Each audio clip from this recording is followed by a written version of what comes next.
So here's a basic tarp shelter. It's just a tarpaulin pegged over a piece of paracord that's been pulled tight between two uprights. It could be two trees. You could use one tree and then have the paracord coming down to the ground and taper the shelter off at the end. This is probably the quickest and easiest tarp shelter to get out of the elements. No good with a fire, but if you need to get out of the wind and the rain, this is ideal. So quick to put up. The pegs are just fresh cut green wood, then they've been beaten to the ground with the head of an axe. If the ground's really soft, you want to make your pegs quite long. These are about 6 inches, the ground's quite firm, but in a situation where the ground's quite spongy, you might want to even go for 8, 9, 10 inch long and give them a really good hit in at a bit of an angle to give them a fair chance against the wind.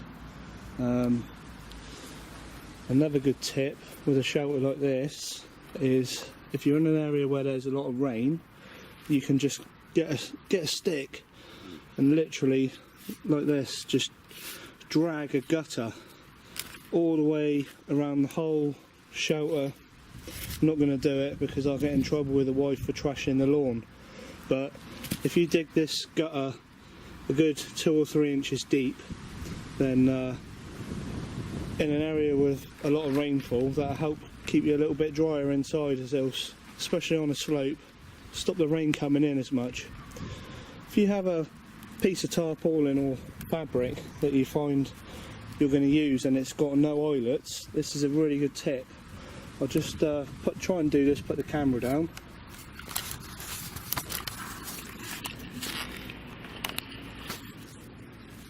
Right.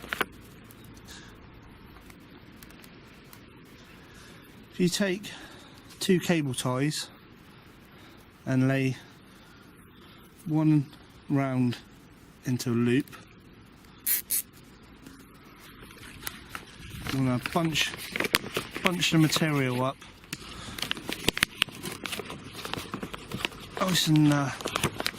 nice and tight and get quite a bit through the loop.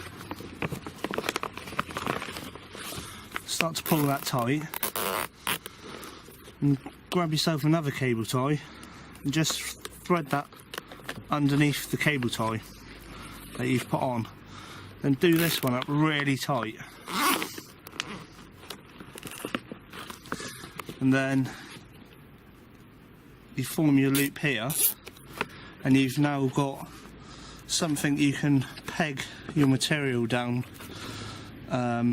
If you make a hole in plastic sheeting or some tarpaulins that are only a single skin, the cord will just, first bit of heavy wind, it'll just tear it out. This way it's a lot stronger.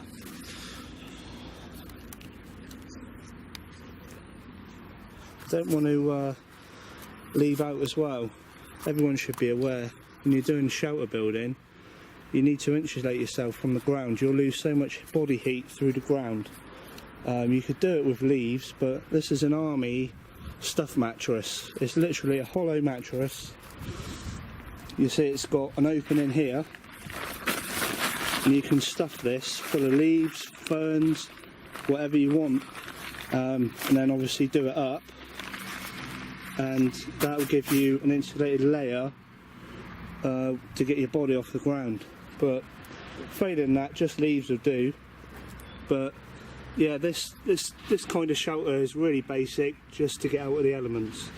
So we'll move on to the next one. Right, here's another type of tarp shelter you can quickly get up. It's literally a suspended paracord line again between 2 objects, 2 trees, posts, whatever.